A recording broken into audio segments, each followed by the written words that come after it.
Bonjour tout le monde, donc aujourd'hui, petite vidéo de trailer reaction par rapport à la saison 3 de Star Trek Picard.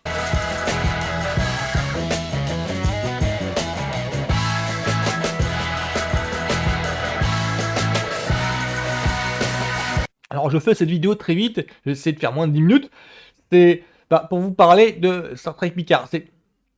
Là, cette dernière vidéo-là, c'est parce que c'est la dernière bande-annonce, c'est la saison 3 va démarrer sur Amazon Prime d'ici la semaine prochaine, donc je ne vais pas mettre longtemps avant de la mettre en ligne. Et petite présentation au préalable, Star Trek Picard, qu'est-ce que c'est Star Trek Picard? Qu'est-ce qu'il faut savoir avant de l'aborder? Et c'est quoi sa différence avec les autres séries en streaming qui sont Discovery et The Strange New World par exemple? Parce que c'est cette année, à ce titre particulier, qu'on se retrouve avec 3 séries en streaming liées à l'univers Star Trek. Pour moi, c'est un petit peu retour à la grande époque. Dans le sens où Star Trek Picard, c'est normalement lié aux autres séries Star Trek, parce que Star Trek Picard n'est autre que l'extension, la suite, c'est annoncé en conclusion d'ailleurs, aux autres séries Star Trek qui sont Star Trek la nouvelle génération, TNG, qui a commencé en 89, qui s'est fini en 95, il me semble que c'est ça. Il y a aussi Star Trek Deep Space Nine, Star Trek Voyager, Star Trek même Enterprise, qui ont tous été, qui datent en fait des années 90, enfin TNG de 88-89 il me semble. Donc cette série se veut l'extension de ça, se veut la suite de ça. C'est même pas Revival, c'est vraiment une suite, c'est le même interprète, c'est Patrick Stewart qui est maintenant connu pour jouer Xavier dans X-Men, c'est lui qui joue Picard, qui reprend son rôle de Picard. Donc si vous êtes néophyte, si vous êtes novice dans Star Trek, si vous ne connaissez rien du tout de la franchise, ce qui est possible, surtout en France, je ne vous la conseille pas. Vous aurez du mal à apprécier, à savourer la série. Parce que les informations qu'ils donnent, par exemple les twists qui sont faits, il y a 2 ou 3 qui ont été faits dans les 2 dernières saisons, vous aurez du mal à savourer le truc, à apprécier convenablement la série. Je vous conseillerais plutôt Discovery, Star Trek, Strange New World. Donc Star Trek Picard, là je regarde les dernières images avant de me lancer en cette saison 3 qui commencerait normalement en mi-février, le 16 ou 17, donc on va voir tout de suite. Donc là c'est place à Star Trek Picard et je vous fais un petit avis ensuite.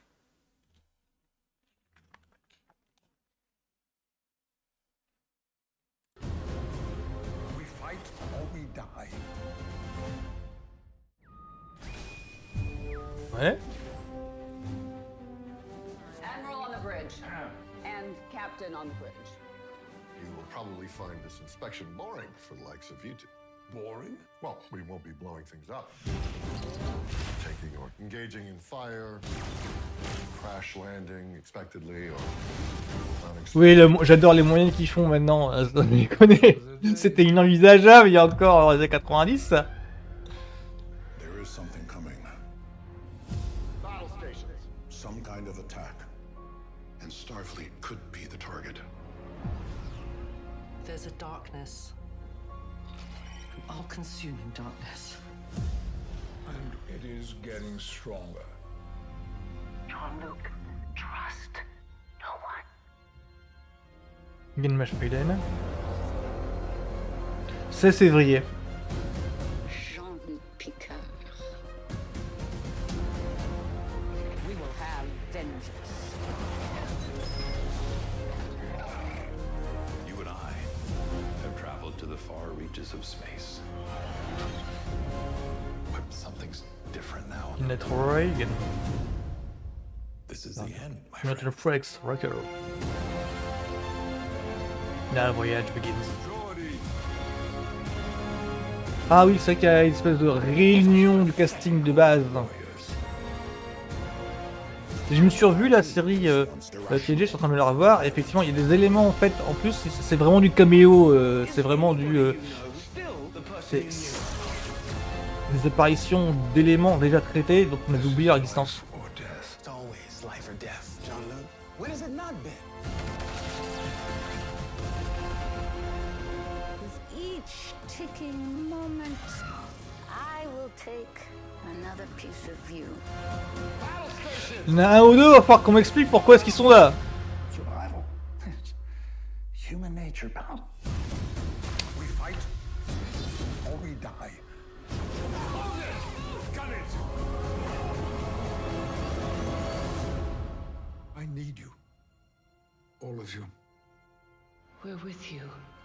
D'accord, donc le réunion de cast, ça a l'air d'être assumé en fait.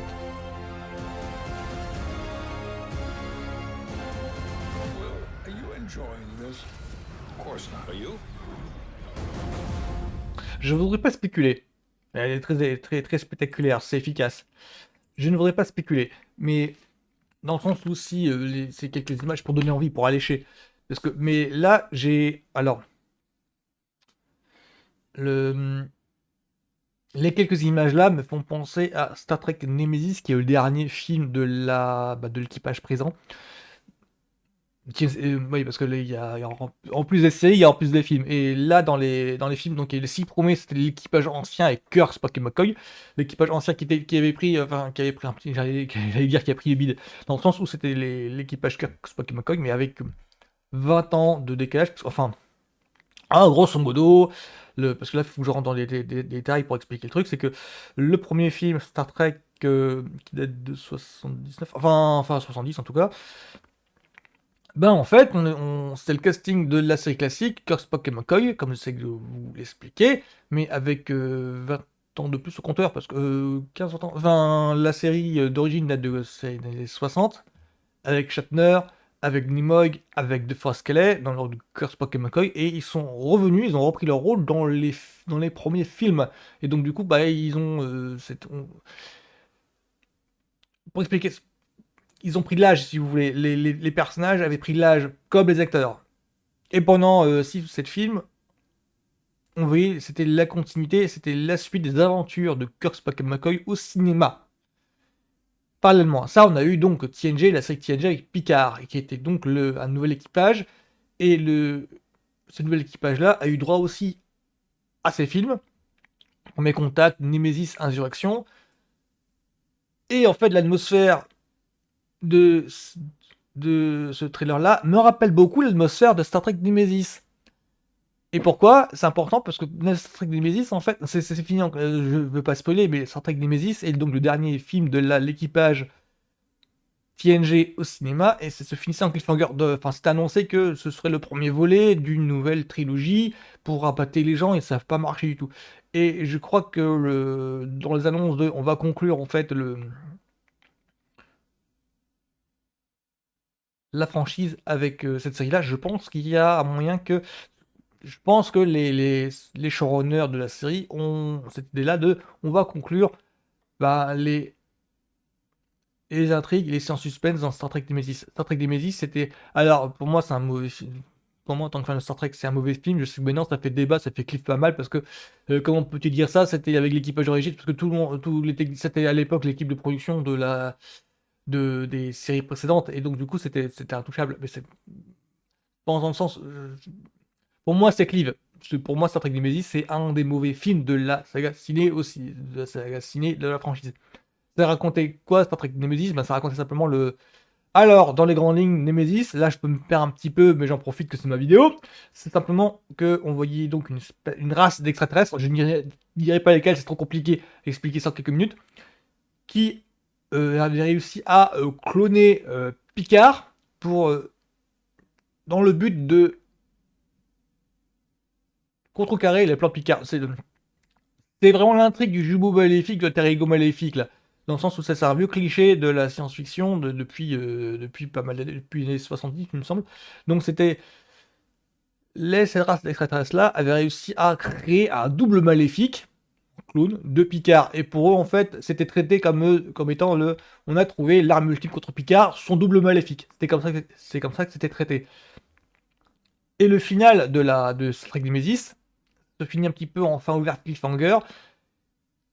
Et ça faisait mal au cœur de voir que cette franchise-là, avec 20 ans de continuité non-stop, parce qu'il y a eu plusieurs séries en parallèle à la diffusion, se terminer de cette manière-là.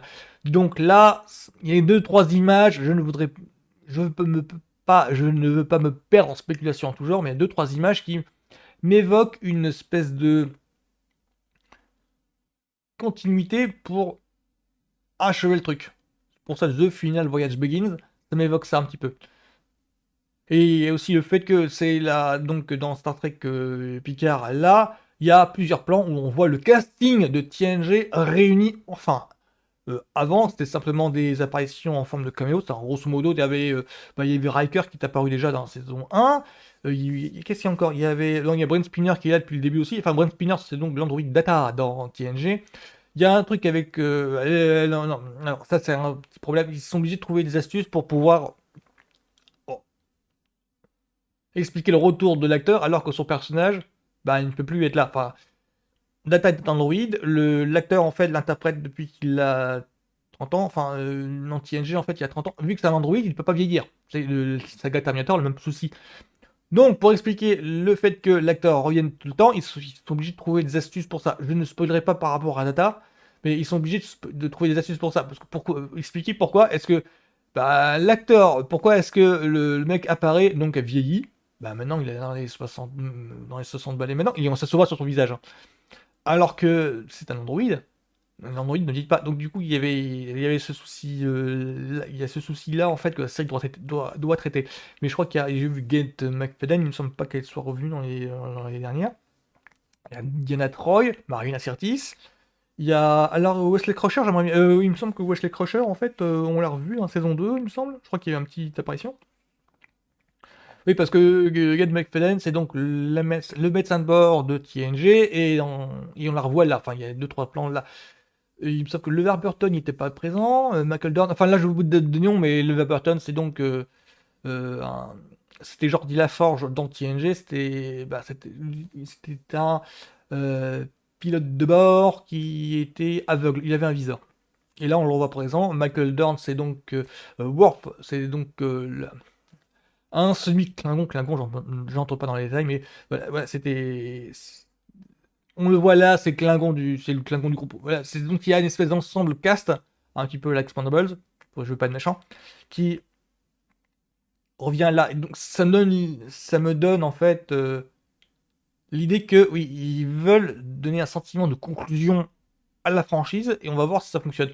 Parce que normalement, ça doit être ça. Mais il y a 2 ou 3 interviews où ça laisse planer le doute, comme quoi, bah, si ça marche bien, il y aura peut-être une saison 4. Mais dans ce cas-là, ouais, il faudrait que ça carbure bien.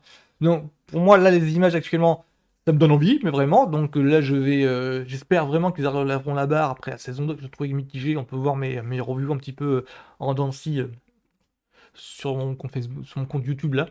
Donc voilà, donc Star Trek Picard, bah moi j'attends ça avec impatience. Mais vraiment, et je suis un gros fan de ce truc. Donc je suis content de voir la franchise revenir. Et en tout cas, moi je suis content, je ne cache pas ma joie, je ne cache pas ma joie à ce sujet-là. Je suis content de voir Star Trek revenir en streaming, qui trouve son public en streaming et qui réussit à se développer en streaming. Parce que là, Picard, là, c'est juste la première salle de cette année. Il y a Star Trek Strange New World et Star Trek Discovery. Donc j'attends aussi la suite. Donc Star Trek Picard, saison 3. Bon bah je suis fin prêt, la semaine prochaine. Je tout le monde.